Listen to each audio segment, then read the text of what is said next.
Ya pemirsa, kita awali dengan informasi seorang pria diamuk warga usai kepergok menjamret tas milik pemuda yang sedang asik nongkrong di warung kopi di Palmerah, Jakarta Barat Kamis sore. Saat diperiksa, polisi menemukan obat terlarang dalam saku celana pelaku.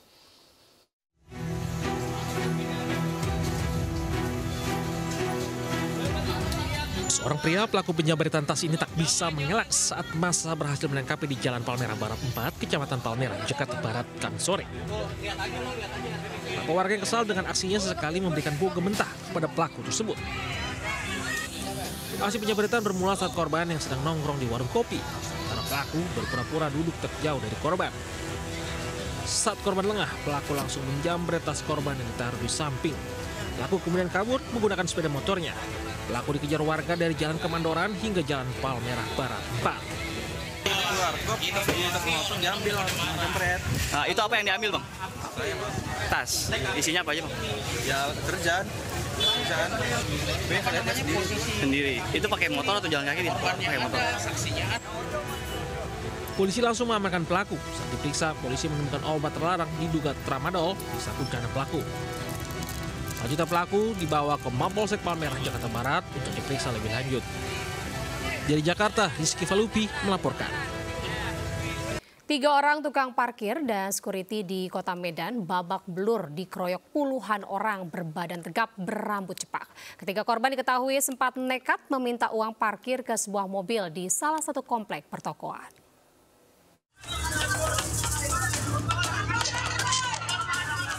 Keributan di salah satu kompleks pertokoan di Jalan Kapten Muslim, Medan, Sumatera Utara terekam CCTV. 3 tukang parkir dan security babak belur usai menjadi sasaran puluhan orang berbadan tegap dan berambut cepak. Kejadian bermula saat petugas parkir meminta uang parkir ke salah satu mobil yang ditumpangi 4 orang berbadan tegap. Namun pengemudi mobil menolak untuk membayar uang parkir. Kemudian security komplek menghampiri tukang parkir dan membelanya. Keempat orang di dalam mobil ini pun langsung keluar dan memukuli security serta tukang parkir tersebut. Meskipun sudah damai usai mediasi kedua belah pihak, korban kembali ke lokasi dan membawa puluhan orang. Secara membabi buta, langsung memukuli dan mengeroyok seluruh tukang parkir dan security yang berada di lokasi. Bang, parkir katanya. Sesuai prosedur kan dicatat platnya tuh. Nanti aja katanya.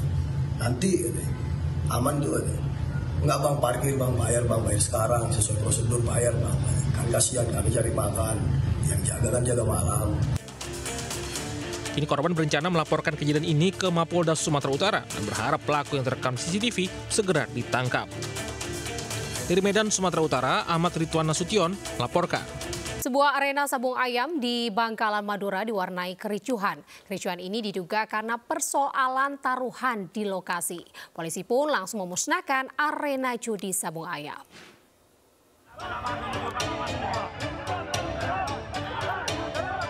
Gelaran sabung ayam di wilayah Tanjung Bumi, Kabupaten Bangkalan, Jawa Timur berujung ricuh. Di salah satu sudut arena, sekelompok pemuda saling kejar sambil mengacungkan senjata tajam. Kontan saja para mak-mak yang ada di sekitar lokasi menjerit histeris. Beruntung sejumlah tokoh masyarakat desa setempat yang datang ke lokasi berhasil melerai dan mendamaikan kedua pihak. Keributan diduga karena salah paham terkait jumlah taruhan sejumlah anak muda yang bertaruh di lokasi. Polisi yang tiba di lokasi langsung membakar arena sabung ayam, termasuk beberapa terop yang terbuat dari bambu. Sampai di sana hanya tinggal beberapa orang saja di lokasi yang mengungut bekas-bekas botol. Nah, kemudian langsung kita action, kita lakukan pemusnahan tenda-tenda. Pihak kepolisian pun mengancam akan membubarkan paksa dan memusnahkan arena kembali jika ada warga yang masih ngotot menggelar arena judi sabung ayam. Dari Bangkalan, Madura, Taufik Syahrawi, iNews melaporkan. Pemirsa, 2 orang pelaku pencuri lembu di Asahan, Sumatera Utara babak belur dihakimi massa yang kesal akan ulahnya. Pelaku sebelumnya berhasil ditangkap warga saat berupaya kabur menggunakan minibus.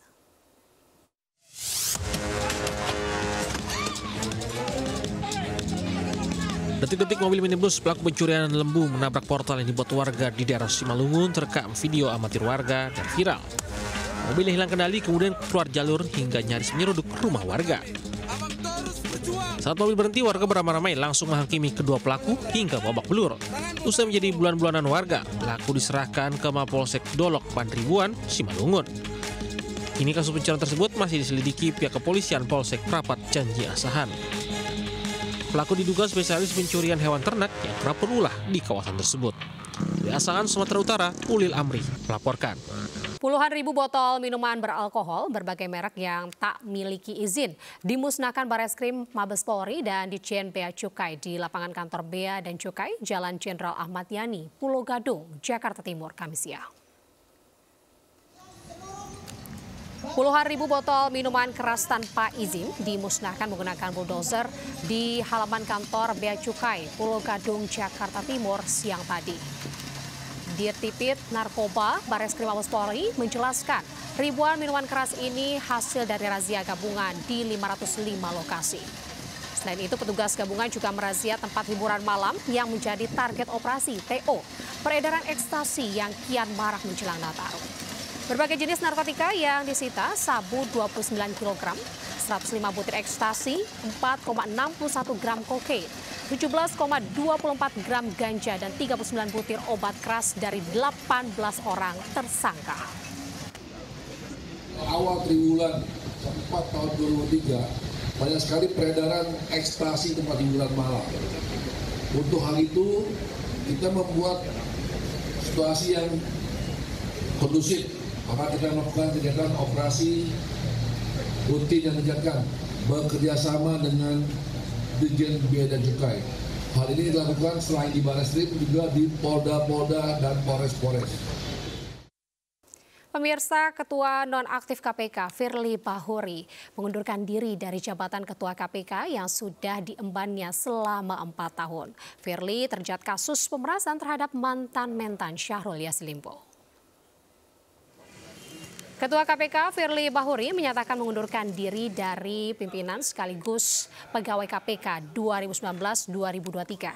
Firly mengucapkan terima kasih kepada Presiden Jokowi serta masyarakat Indonesia sekaligus meminta maaf karena tak menyelesaikan tugasnya sebagai pimpinan KPK. Firly mundur dari jabatan komisioner setelah terjerat kasus dugaan korupsi berupa pemerasan terhadap mantan mentan Syahrul Yassin Limpo dan menerima gratifikasi. 4 tahun saya melaksanakan tugas sebagai Ketua KPK periode 2019-2023 sejak tanggal 20 Desember 2019 sampai dengan 20 Desember 2003, maka saya mengakhiri tugas saya sebagai Ketua KPK. Dan saya menyatakan berhenti, dan saya juga menyatakan tidak berkeinginan untuk memperpanjang masa jabatan saya. Dan saya mengucapkan terima kasih kepada Bapak Presiden, Bapak Joko Widodo, Wakil Presiden Bapak Maruf Amin, dan segenap anak bangsa dimanapun berada yang telah membersamai saya, termasuk rekan-rekan media. Pemirsa, tingginya intensitas hujan yang mengguyur kawasan Solok mengakibatkan terjadinya banjir bandang di daerah Nagari Surian, Solok, Sumatera Barat. Sejumlah jembatan dan areal pertanian rusak akibat terjangan banjir tersebut.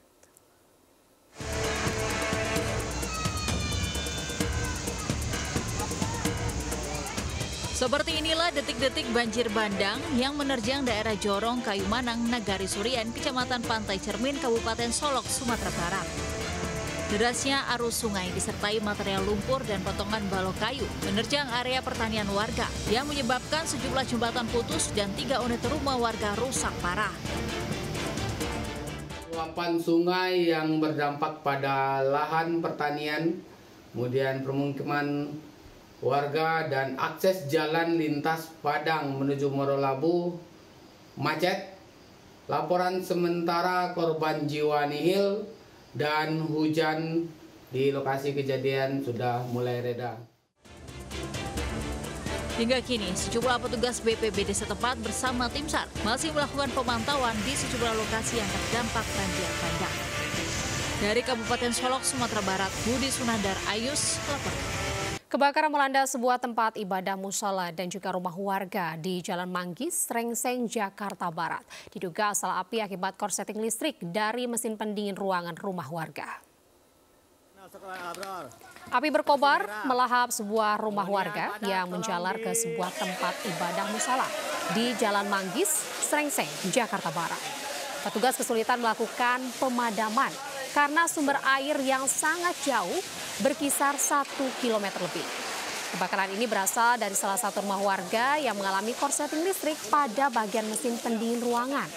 14 unit mobil pemadam kebakaran Jakarta Barat diterjunkan ke lokasi.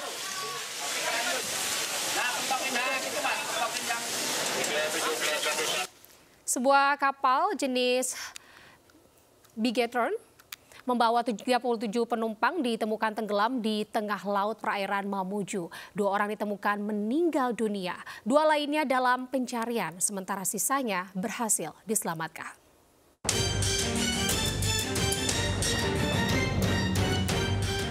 Beginilah kondisi sebuah kapal yang mengangkat puluhan penumpang ditemukan tenggelam di tengah laut perairan Mamuju. Kapal tersebut diketahui berangkat dari Pulau Ambo menuju Desa Sumare menuju sekitar pukul 10 WITA hari Rabu, namun hilang kontak di tengah laut. Tim SAR gabungan bersama warga sekitar melakukan pencarian menemukan kapal di tengah laut dengan kondisi sudah tenggelam.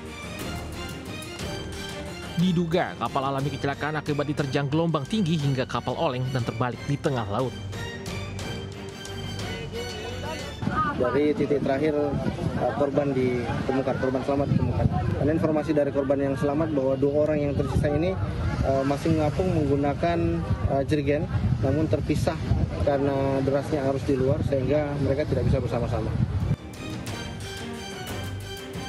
Kedua jenazah telah disemayamkan di rumah duka, sementara korban hilang masih dalam pencarian.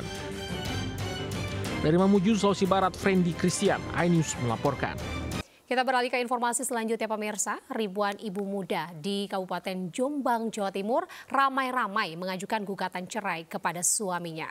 Berdasarkan data pengadilan, jelang akhir tahun 2023 ini, jumlah gugatan cerai yang telah masuk mencapai lebih dari 2.000 kasus.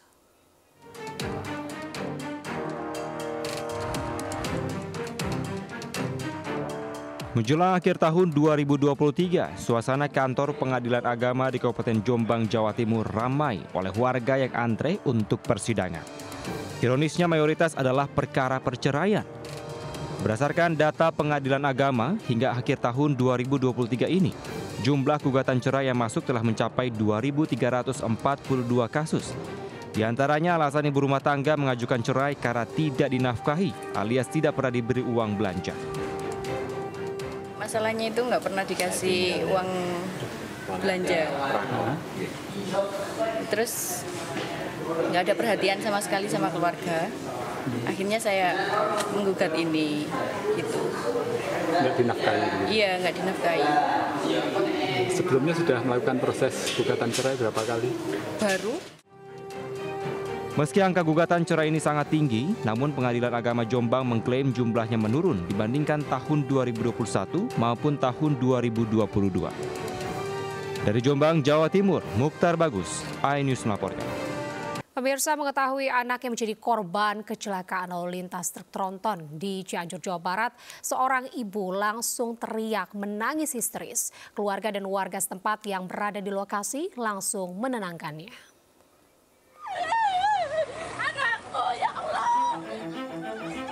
Ibu korban yang mengetahui anaknya menjadi korban dari kecelakaan lalu lintas truk tronton ini teriak histeris menangis. Keluarga dan warga setempat yang berada di lokasi langsung mencoba untuk menenangkan ibu korban. Korban yang merupakan anaknya diketahui kecelakaan lalu lintas truk tronton di Jalan Raya Cianjur, Sukabumi di Desa Cikahuripan, Kecamatan Gebrong, Cianjur, Jawa Barat, Kamis siang. Kecelakaan ini menyebabkan 2 orang meninggal dunia, yakni pengendara sepeda motor tewas di tempat dan pemilik kios meninggal di perjalanan saat menuju rumah sakit. Menurut keluarga korban, saat terjadi kecelakaan, korban sedang berada di dalam kios miliknya. Namun kecelakaan pun tidak terhindarkan dan korban tidak sempat menyelamatkan diri. Adik saya lagi apa? Lagi dagang, emang jualan keperluan untuk makan ternak, ayam, kayak gitu. Yang tewas yang depan Bu Haji yang punya bengkel sebelah, sama yang di moto. Menurut petugas yang berada di lokasi kejadian, jumlah korban dalam kecelakaan ini 9 orang, termasuk korban meninggal dunia dan luka-luka. Dari Cianjur, Jawa Barat, Muhammad Andi Isyan, iNews melaporkan. Kecelakaan maut terjadi di Jalan Tol JMKT Medan Tebing Tinggi di Deli Serdang, Sumatera Utara. Kecelakaan maut yang menewaskan 4 orang tersebut diduga akibat sopir tak dapat mengendalikan mobil yang melaju dengan kecepatan tinggi.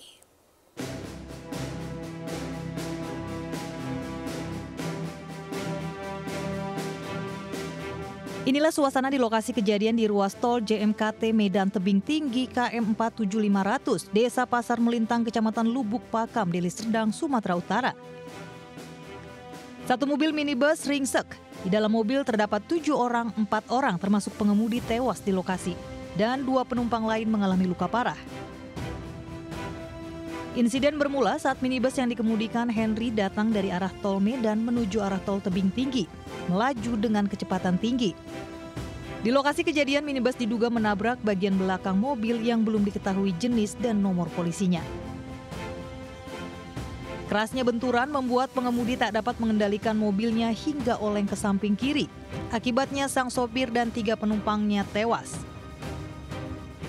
Tepatnya di kilometer 47400 terjadi kecelakaan antara satu unit mobil Innova ya, diduga mengalami kecelakaan.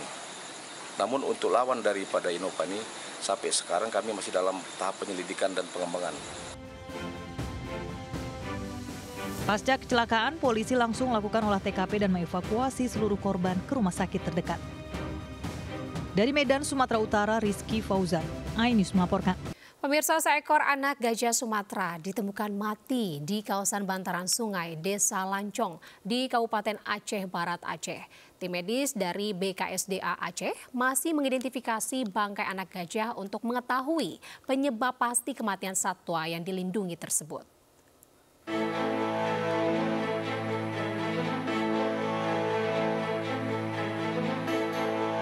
Seekor anak gajah Sumatera atau Elephas maximus sumatrensis ditemukan tak bernyawa di tepi sungai Desa Lancong, Kecamatan Sungai Mas, Aceh Barat, Aceh. Saat ditemukan, kondisi anak gajah sudah membusuk dengan kulit yang sudah terkelupas. Anak gajah berjenis kelamin jantan ini pertama kali ditemukan warga setempat saat mencari ikan di aliran sungai Desa Lancong. Anak gajah berumur 6 tahun ini diduga sudah mati sejak 5 hari lalu. Petugas belum mengetahui penyebab kematian anak gajah karena secara fisik tidak ditemukan adanya tindak kekerasan. Menerima laporan warga, petugas kepolisian dan tim medis dari BKSDA Provinsi Aceh langsung membedah bangkai gajah dan mengambil sejumlah sampel organ dalam tubuh gajah seperti cairan usus, limpa, hati, jantung untuk dilakukan uji laboratorium. Kedapati ada gajah, seekor gajah yang mungkin berumuran 6 tahun, yang sesuai informasi kita temukan mati. Untuk selanjutnya penyebab kematiannya masih dalam penyelidikan oleh dokter. Hingga kini, polisi masih menunggu hasil pemeriksaan laboratorium setelah dilakukan otopsi dan nekropsi guna mengetahui penyebab pasti kematian hewan dilindungi ini. Dari Kabupaten Aceh Barat, Aceh, Afsa Ayus melaporkan. Pemirsa, seekor ular piton berukuran 3 meter bersarang di plafon rumah warga di Kota Jambi. Ular piton agresif saat akan dievakuasi hingga merayap ke atas pohon. Evakuasi pun berlangsung dramatis.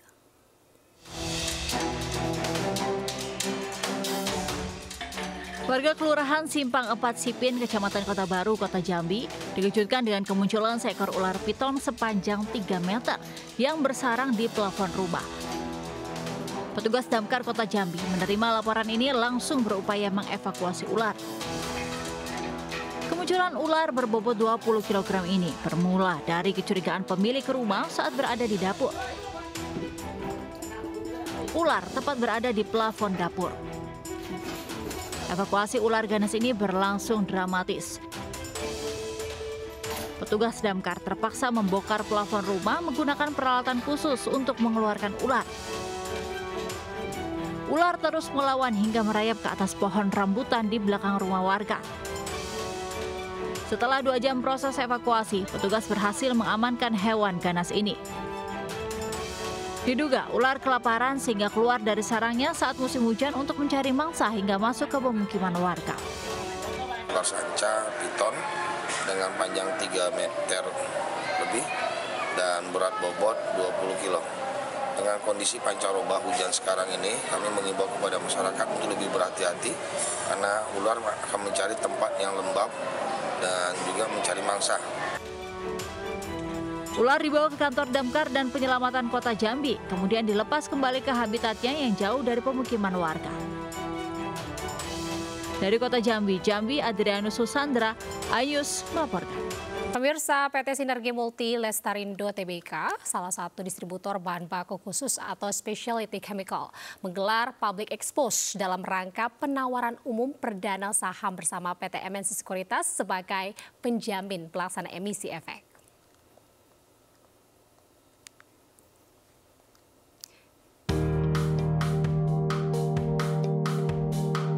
PT MNC Sekuritas sebagai penjamin pelaksana emisi efek berhasil mengantarkan PT Sinergi Multi Lestarindo Tbk atau SMLE melantai di Bursa Efek Indonesia. Public expose dalam rangka penawaran perdana saham digelar di MNC Conference Hall iNews Tower, Jakarta. PT Sinergi Multi Lestarindo Tbk menawarkan 465 juta lembar saham baru atau 20% dari modal di setor IPO ditawarkan kepada calon investor dengan rentang harga Rp175 hingga Rp190 per lembar saham. Perusahaan menargetkan memperoleh dana 8 miliar rupiah pada masa penawaran perdana ini.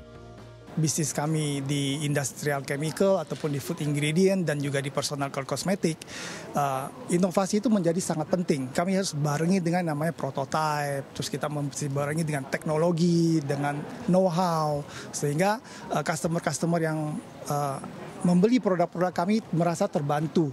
Kita cukup optimis. Kenapa? Karena tadi mungkin sudah sempat dipaparkan SML punya keunikan unique selling proposition yang mungkin membedakan dengan perusahaan sejenis. Dari sisi bisnisnya juga mereka unik, mereka membuat specialty produk satu yang nggak banyak yang bisa. Mereka juga sudah dipercaya oleh banyak supplier besar ya di internasional. Penawaran perdana saham atau Initial Public Offering IPO diharapkan akan mendapat respon dari calon investor yang dibuktikan dengan baiknya performa keuangan perseroan selama 2 tahun terakhir. Tim Liputan iNews melaporkan. Pemirsa, pasangan pengantin di Kabupaten 50 Kota, Sumatera Barat harus dievakuasi dengan perahu karet karena lokasi pestanya diterjang banjir. Proses evakuasi rombongan pengantin ini pun menyedot perhatian warga setempat.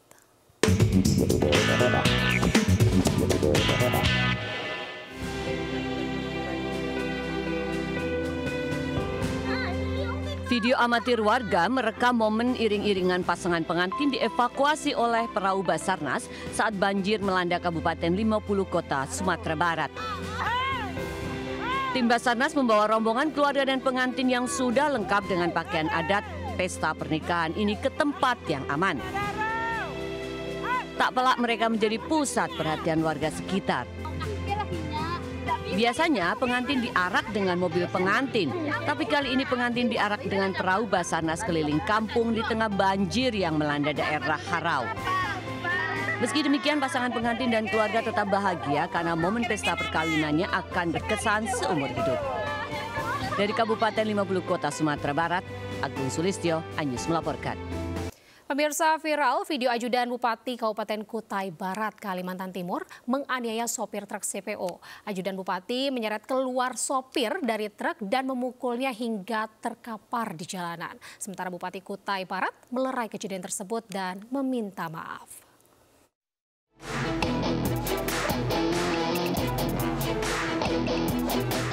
Viral, video berdurasi 3 menit memperlihatkan ajudan Bupati Kabupaten Kutai Barat, Kalimantan Timur menganiaya sopir truk angkutan CPO di Jembatan Kinong, Kutai Barat, Rabu siang. Si ajudan menarik sopir dari dalam truk hingga keluar.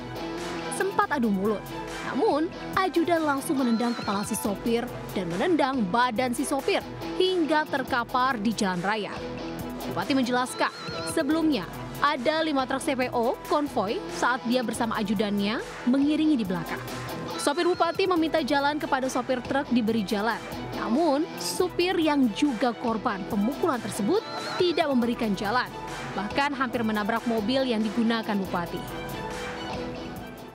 Minta ya berdamailah, tidak usah kemana-mana. Ya kalau kami ini nunggu aja. Kalau kalian ada kesadaran begitu ya siap aja. Dan kami jelas saja mau. Ya, jadi sudah berdamai, surat perdamaian ini, ya, sudah salaman berdua. Bahkan kita tadi suruh mereka bawa lagi rumah sakit ronsen. Takut ada apa lagi, kita menjamin biayanya nanti. Bupati Kutai Barat FX Yapan meminta maaf kepada masyarakat dan korban atas kejadian tersebut yang dilakukan ajudannya. Dalam kejadian ini, kedua belah pihak sepakat untuk berdamai. Adapun biaya perawatan yang dialami korban, Bupati akan bertanggung jawab. Dari Kutai Barat, Kalimantan Timur, Mas Kardiansyah melaporkan. Pemirsa, di tengah tingginya harga minyak goreng, para caleg Partai Perindo di berbagai daerah menggelar bazar minyak goreng murah untuk masyarakat. Para caleg partai bernomor urut 16 ini mensosialisasikan program kerjanya yang fokus pada kesejahteraan masyarakat.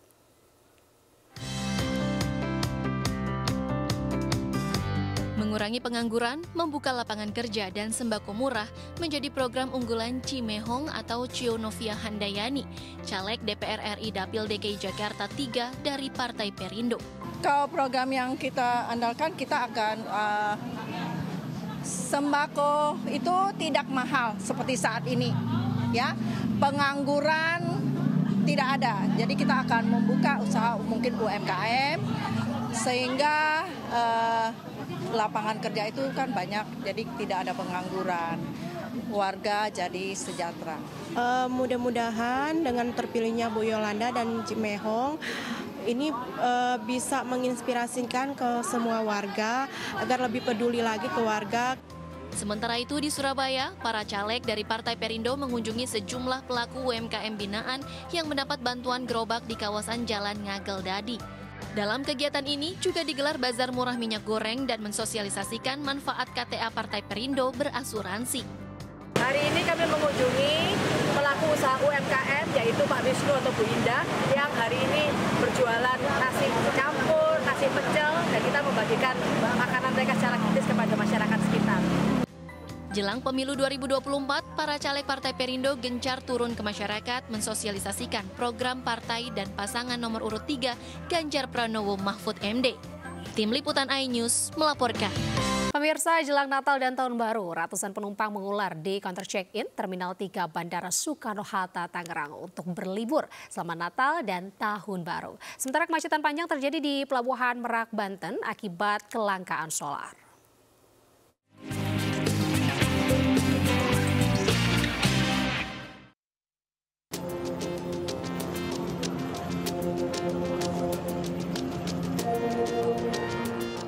Hari jelang libur Natal, Terminal 3 Bandara Soekarno-Hatta dipadati penumpang sejak pagi hari. Para penumpang umumnya pergi untuk menuju penerbangan domestik dengan tujuan Bali, Kuala Namu, dan Makassar. Jumlah penumpang diperkirakan mencapai 157.000 atau naik 22% jika dibanding hari biasa. Bang, yang abang lihat bandara bagaimana bang? Rame nggak bang? Rame ya. Tuh beli tiket ada kenaikan nggak bang? Hah? Dari berapa jadi berapa? Beli jauh-jauh hari atau dadakan sih? Dadakan. Oh, jadi harganya tinggi ya? Sementara di kemacetan panjang juga terjadi di jalur menuju Pelabuhan Merak, Banten. Kemacetan panjang ini akibat adanya kelangkaan BBM jenis solar di SPBU. Keberadaan kendaraan truk dan bus yang antri di jalanan menjadi sumber kemacetan. Penumpang kapal yang semakin membludak meminta pihak terkait untuk memaksimalkan pelayanan. Dari Tangerang dan Cilegon, Banten, Khas Negara, Iskandar Sution melaporkan. Pemirsa, petugas gabungan dari unsur TNI dan Polri menggelar apel gelar pasukan kesiapan operasi lilin dalam rangka pengamanan hari libur Natal dan Tahun Baru. Sejumlah persiapan dibuat guna perayaan Natal dan Tahun Baru dapat berjalan lancar dan aman. Sejumlah persiapan dilakukan jelang perayaan Natal dan Tahun Baru 2023 dengan melibatkan unsur gabungan dari TNI dan Polri. 119.000 personil diterjunkan, terdiri dari Korlantas Polri, Korps Brimob, personil TNI, tim Densus 88 dan juga dari Kementerian Perhubungan. Beberapa titik krusial menjadi fokus pengamanan seperti pintu tol Cikatama, tol Cipularang, jalur arteri dan juga titik-titik keramaian dan jalur wisata. Pengamanan juga difokuskan di tempat-tempat ibadah dan tempat-tempat perbelanjaan. Petugas juga akan melakukan rekayasa lalu lintas bila terjadi kepadatan arus lalu lintas, seperti mengalihkan arus lalu lintas hingga sistem kontraflow dan sistem satu arah. Operasi lilin digelar selama 12 hari ke depan dengan 100.000 titik pos-pos terpadu yang tersebar di sejumlah wilayah di Indonesia.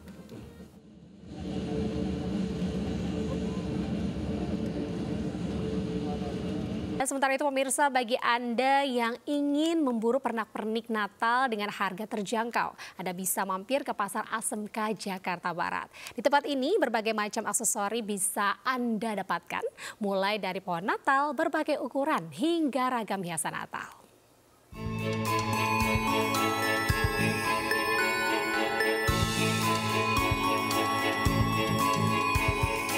Jelang perayaan puncak Natal, para warga umat Kristiani mendatangi pusat aksesori Natal yang berada di Jalan Petak Baru, Pasar ASMK, Kecamatan Taman Sari, Jakarta Barat.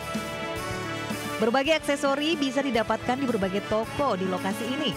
Di antaranya berbagai macam ukuran pohon Natal, di mana para penjual bahkan memberikan diskon khusus hingga 60%, mulai harga Rp100.000 hingga Rp1,5 juta.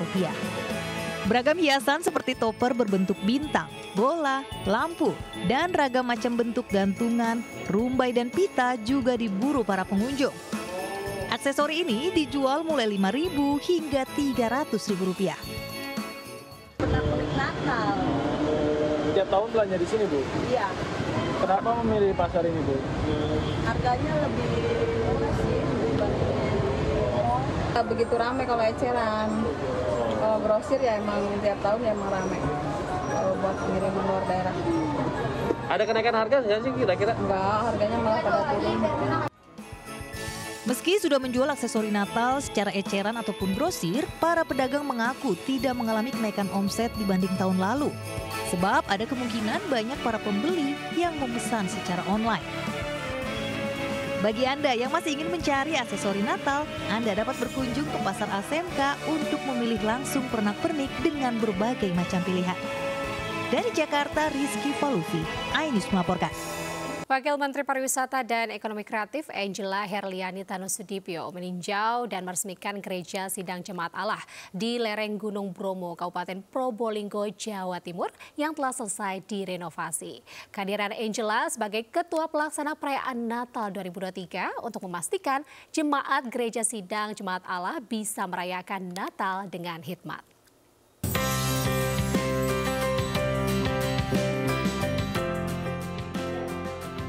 Umat Kristiani, warga Desa Sapi Kerap, Kecamatan Sukapura, Kabupaten Probolinggo berbahagia jelang perayaan Natal tahun 2023 ini. Betapa tidak, Gereja Sidang Jemaat Allah sebagai tempat mereka beribadah telah selesai dibedah dan direnovasi. Kebahagiaan para jemaat bertambah karena gereja diresmikan langsung oleh Wamen Parekraf, Angela Tanusudibyo. Semoga semangat yang diberikan oleh adik-adik Bromo Kids, semangat yang diberikan oleh Ibu Pendeta dan Bapak, ini bisa dirasakan sampai seluruh masyarakat yang sedang menyaksikan tayangan ini pada hari ini. Dan saya sangat berharap gereja ini sudah diberkati akan menjadi berkat bagi. Sangat bahagia sekali, sangat bersyukur kepada Tuhan karena doa kami dijawab oleh Tuhan sehingga terlaksananya beda rumah di gereja ini sehingga gereja semakin cantik, jemaah juga semakin nyaman untuk bisa beribadah. Dalam kesempatan ini, Angela Tanusudibyo juga berbagi kebahagiaan dengan anak-anak di lereng Gunung Bromo dengan memberikan kado Natal. Selain umat Kristiani, di Desa Sapi Kerap juga terdapat pemeluk agama Hindu dan Muslim yang hidup berdampingan dengan rukun. Dari Probolinggo, Jawa Timur, Hana Purwadi, iNews melaporkan. Kembali di Lintas iNews pagi pemirsa, diduga terpeleset saat akan mengambil air untuk mencuci mobil. Seorang sopir truk pengangkut semen curah tewas tercebur ke dalam bak penampungan air di sebuah pabrik beton Tangerang, Banten. Korban tewas mengenaskan setelah terjatuh ke dalam kolam sedalam 5 meter.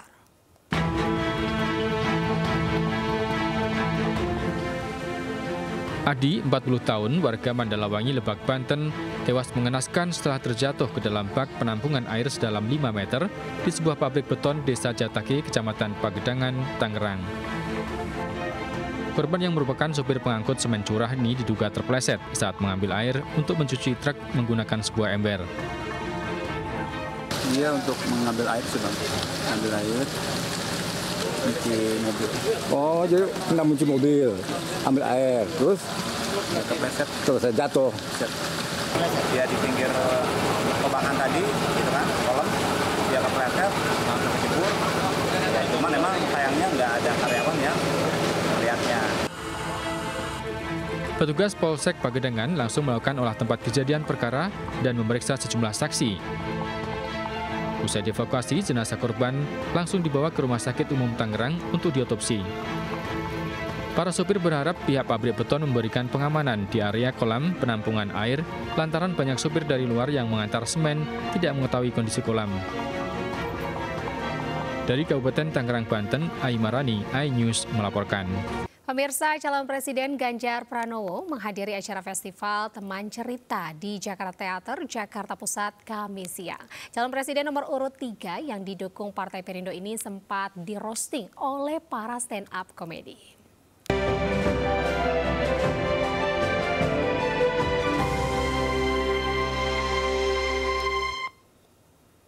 Calon Presiden nomor urut 3, Ganjar Pranowo, menghadiri acara festival Teman Cerita di Jakarta Teater, Jakarta Pusat. Dalam kesempatan tersebut, Ganjar memaparkan visi misi pasangan Capres-Cawapres Ganjar Mahfud. Dalam kesempatan ini juga, Ganjar sempat di-roasting oleh para stand-up komedi terkait sejumlah kebijakan yang akan dilakukannya apabila terpilih sebagai presiden pada tahun 2024. Selain itu, Cawapres yang didukung Partai Perindo ini sempat dipuji stand-up komedi lantaran memiliki prestasi dan langkah-langkah penegakan hukum yang baik. Aman loh di sini. Siti Atikoh Ganjar, istri Capres Ganjar Pranowo, mengajak seluruh warga masyarakat saling toleransi dalam kehidupan bermasyarakat. Pesan ini disampaikan istri Capres nomor urut 3 ini saat bertemu dengan para relawan dan komunitas lintas agama di Surabaya, Jawa Timur, Kamis siang. Siti Atikoh Ganjar bertemu dengan komunitas relawan serta tokoh lintas agama pendukung pasangan Capres-Cawapres Ganjar Mahfud dalam pemilihan Presiden 2024. Siti Atikoh yang didampingi pengurus partai pendukung yakni DPD PDI Perjuangan, Perindo, Hanura, serta P3 tersebut mengajak seluruh warga untuk tetap selalu saling bertoleransi terhadap sesama meski berbeda agama. Menurut Atikoh, sikap toleransi tersebut selalu diterapkan Ganjar Pranowo melalui rekam jejak kepemimpinannya di Jawa Tengah yang selalu bersama dan melindungi seluruh kelompok masyarakat agar bisa beribadah secara aman dan rukun hidup berdampingan. Kita menyatakan bahwa kebinekaan Indonesia itu harus tetap dipelihara, harus sampai negara ini bisa berdiri harus tetap dipertahankan. Karena negara itu didirikan oleh bermacam suku bangsa, bermacam agama, dan semua itu berkontribusi dalam kemerdekaan Indonesia. Dan sejak tanggal 8 Oktober itu sudah jelas-jelas bahwa kita itu satu nusa, satu bangsa, dan satu bangsa. Pemirsa, Hari Ibu yang diperingati setiap tanggal 22 Desember memiliki arti tersendiri bagi Siti Atikoh Supriyanti, istri calon presiden nomor urut 1 Nomor 3, Ganjar Pranowo. Hari Ibu tak sekedar Mother's Day, tapi juga lebih penting bagaimana cara perempuan memiliki peran yang bermanfaat bagi sesama manusia, bagi bangsa dan negara.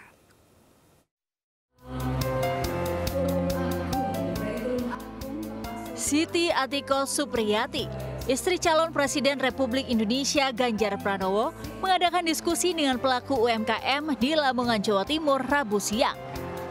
Dalam kesempatan itu, Siti Atiko menyampaikan pendapatnya dalam menyambut Hari Ibu yang diperingati setiap tanggal 22 Desember. Menurutnya, Hari Ibu merupakan hari bersejarah dengan adanya gerakan kaum perempuan dalam Kongres pertama untuk mewujudkan kontribusi dalam mencapai kemerdekaan Indonesia melalui pendidikan dan kesehatan pada 22 Desember 1928. Bagi Siti Atiko, Hari Ibu tak hanya sekedar ucapan anak kepada ibu kandung, namun memiliki makna yang lebih luas dan penting agar seorang perempuan bisa menempa diri dan mandiri sehingga bermanfaat dalam kehidupan keluarga, berbangsa, dan bernegara. Hari Ibu bukan sekedar Mother's Day. Kalau Mother's Day itu berarti ibu kandung kita. Tapi ini adalah bagaimana peran perempuan itu bisa support perempuan yang lain agar mereka lebih berdaya. Itu ya Mas ya. Selain berdiskusi, dalam kesempatan ini Siti Atiko juga membagikan sertifikat UMKM dari Badan Nasional Sertifikasi Profesi yang bisa dimanfaatkan para pelaku UMKM untuk mengembangkan usahanya. Dari Lamongan, Abdul Wahid, iNews melaporkan. Komisi Pemilihan Umum KPU menggelar debat calon wakil presiden Cawapres di Jakarta Convention Center JCC pada Jumat malam. Ketiga Cawapres bakal beradu gagasan berbagai isu yang telah diramu oleh para panelis. Jubir Tim Pemenangan Nasional Ganjar Mahfud menyatakan Cawapres nomor urut 3 Mahfud MD sudah siap untuk berargumen dan juga beradu gagasan dalam debat pertama nanti malam. Michael Sineper sebagai jubir TPN Ganjar Mahfud mengatakan Cawapres nomor urut 3 Mahfud MD sudah siap untuk berargumen dan beradu gagasan dalam debat calon wakil presiden. Tidak ada persiapan khusus dari Mahfud MD dalam debat yang mengambil tema terkait perekonomian. Selama kampanye, Profesor Mahfud sudah mendengar langsung keluh kesah masyarakat yang menjadi perspektif penting dengan mendengar langsung dari bawah.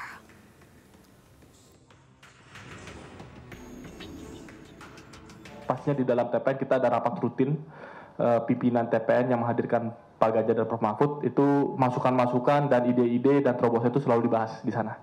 Jadi memang kekuatan dari TPN ini, semua unsur yang terlibat itu kita akumulasikan, kita fokuskan untuk performa yang terbaik dari Prof Mahfud besok. Pemirsa, candaan Zulkifli Hasan soal tahiyat 2 jari terus menyita perhatian publik. Zulhas dianggap tidak peka dan sensitif terhadap kondisi umat Islam saat ini. Agama dan cara ibadahnya bukanlah sarana untuk berkampanye politik. Menteri Perdagangan Zulkifli Hasan membuat heboh umat Islam karena candaannya mengenai tahiyat 2 jari. Ketua Umum Partai Amanat Nasional itu viral di media sosial saat menyebutkan umat Islam yang tengah sholat menggunakan 2 jari ketika tahiyat di acara Rakernas Asosiasi Pedagang Pasar Seluruh Indonesia di Semarang 19 Desember lalu.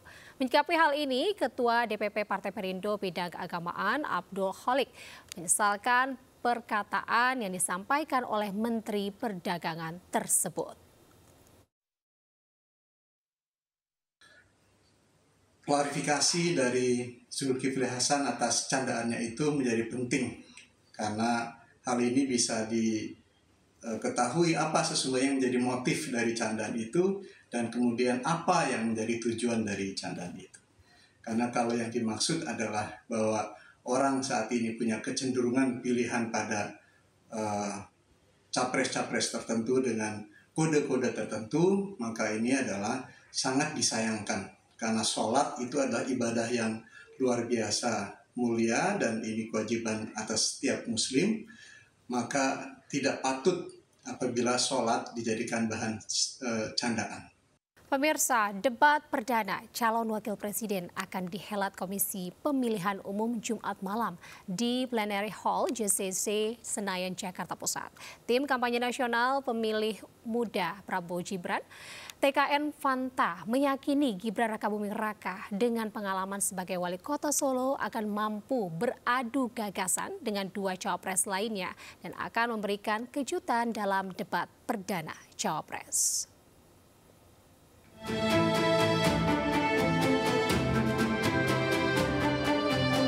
Tim kampanye nasional pemilih muda Prabowo Gibran atau TKN Fanta memastikan calon wakil presiden nomor urut 2 Gibran Rakabuming Raka siap menjalani debat perdana cawapres Jumat malam nanti.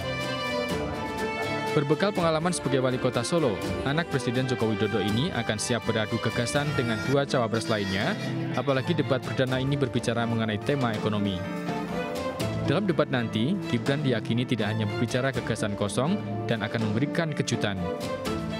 Kita perlu selalu fokus ya, jadikan politik ini politik riang gembira, politik untuk kemaslahatan, politik untuk berkarya ya.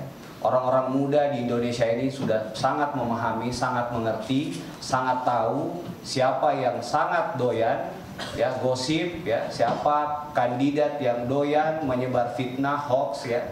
Pasangan yang selalu menebar kebencian ya, karena dengan track record sebagai wali kota Solo dan anak muda yang penuh gagasan, TKN Fanta yakin pemilih muda Indonesia telah mengetahui kapasitas dari Gibran Rakabuming Raka. Dari Jakarta, Stephen Patinama, Jami Yasin, Wildan Aulia, iNews melaporkan.